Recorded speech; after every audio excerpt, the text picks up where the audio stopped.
don't know, but each day there are tens of children and people from Gaza and from the West Bank being treated in Israeli hospital, receiving the best treatments for cancer and any other diseases. Israeli Jewish volunteers drive the parents back and forth from Gaza or from the West Bank. The niece of Ismail Haniyeh, who is the leader of Hamas, who is the brain behind this attack, she was hospitalized for a few months in Israel, just recently. We give the best possible treatment for everyone.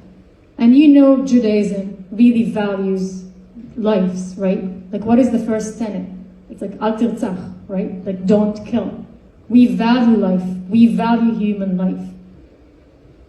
People don't know, but there are thousands of Gazan employees entering Israel every day to work through the Kerem Shalom checkpoint, right? It's the same place, border crossing, that the militants also used to infiltrate Israel.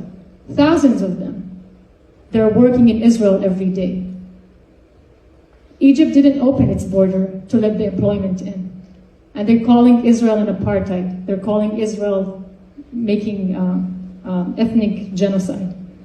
And this point is actually like puzzling for me, because 25% of the Israeli population is actually Arabs. Most of them are Muslims. More than 20% are Muslims. I'm one of them, right? And so and the Arabs in Israel are getting like equal rights, right? Like they're citizens for everything, getting welfare, education, healthcare, anything that a Jewish citizen would get. So how can we call this an apartheid or committing ethnical genocide? And just as a personal story about myself, my mother, I was born to a Bedouin family. Bedouins are nomadic Arabs. Only 3% of them finish high school. My mother is penniless and illiterate. She doesn't know reading and writing because her parents didn't believe that women have the right to go to school. They should be on the fields and herd the sheep. Israel, after it was founded, it forced all children to go to school. It's like mandatory.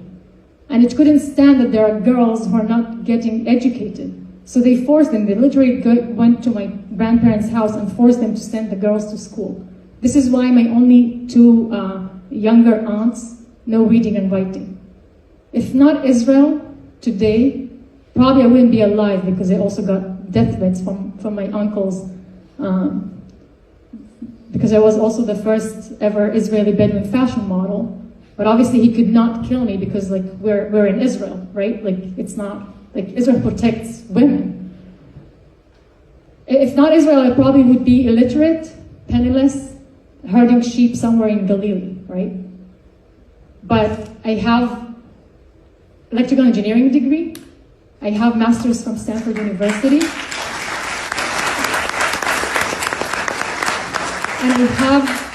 And I have my rights to live my life the way that I wanted to live them, right?